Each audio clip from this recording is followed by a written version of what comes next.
ಹಸಿರು ಬಟಾಣಿಯಲ್ಲಿ ಪ್ರೋಟೀನ್ ಹೇರಳವಾಗಿದೆ ಅನ್ನುವಂಥ ಕಾರಣಕ್ಕೆ ನಾವೇನು ಮಾಡ್ತೀವಿ, ಆ ಒಂದು ಹಸಿರು ಬಟಾಣಿಯನ್ನು ಬಳಸ್ಕೊಂಡು ಸಾರು, ಸಾಂಬಾರು, ಪಲ್ಯ ಹೀಗೆ ವಿಧ ವಿಧವಾಗಿರುವಂಥ ಐಟಮನ್ನು ನಾವು ಮಾಡ್ತೀವಿ.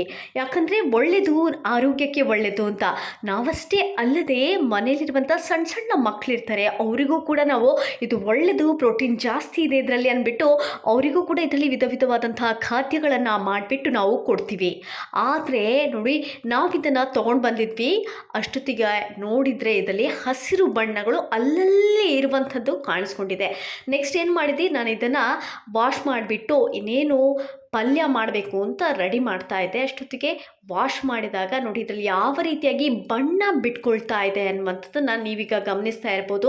ನೋಡಿ, ಈ ಬಣ್ಣ ಅಂತ ಹೇಳಿದ್ರೆ ಇದರಲ್ಲಿ ಕಲರ್ ಇರುವಂಥದ್ದು, ನಾವು ಇದು ಏನೋ ಫ್ರೆಶ್ ಆಗಿದೆ, ಹಸಿರು ಬಟಾಣಿದೆ, ತುಂಬಾ ಅಚ್ಚ ಹಸಿರಾಗಿರುವಂಥದ್ದು ಅನ್ನುವಂಥದ್ದನ್ನು ನೋಡ್ತೀವಲ್ವ. ಆದರೆ ಈ ರೀತಿಯಾಗಿ ನಾವು ನೀರನ್ನು ಸೋಸಿದಾಗ ಇದರಲ್ಲಿರುವಂಥ ಬಣ್ಣ ನೋಡಿ ಇಷ್ಟೊಂದು ಈ ರೀತಿ ಹಸಿರು ಬಣ್ಣಕ್ಕೆ ತಿರುಗಿದೆ ಅನ್ನುವಂಥದ್ದು. ಅಂತ ಹೇಳಿದ್ರೆ ನಾನು ಇದನ್ನು 2-3 ಸಲ ವಾಶ್ ಮಾಡಿದ್ದೀನಿ.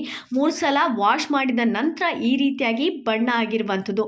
ಅಂದರೆ ನೀವು ವೀಕ್ಷಕರೇ ನೋಡಿ, ಈ ರೀತಿಯಾಗಿ ಬಣ್ಣ ಬೆರೆಸಿರುವಂಥ ಬಟಾಣಿಯನ್ನು ನಾವು ತಿಂದರೆ ಅದರಲ್ಲಿ ಪ್ರೋಟೀನ್ನ ಬದಲಾಗಿ ನಮ್ಮ ದೇಹಕ್ಕೆ ಏನು ಸಿಗ್ಬೋದು ಅನ್ನುವಂಥದ್ದನ್ನು ನೀವೆಲ್ಲರೂ ಕೂಡ ಒಂದ್ಸಲ ಯೋಚನೆ ಮಾಡಲೇಬೇಕಾಗತ್ತೆ. ನೀವು ಕೂಡ ಹಸಿರು ಬಟಾಣಿಯನ್ನು ಏನಾದರೂ ತಂದಿದ್ರೆ ಇದನ್ನು ನೀವು ಚೆಕ್ ಮಾಡಲೇಬೇಕು.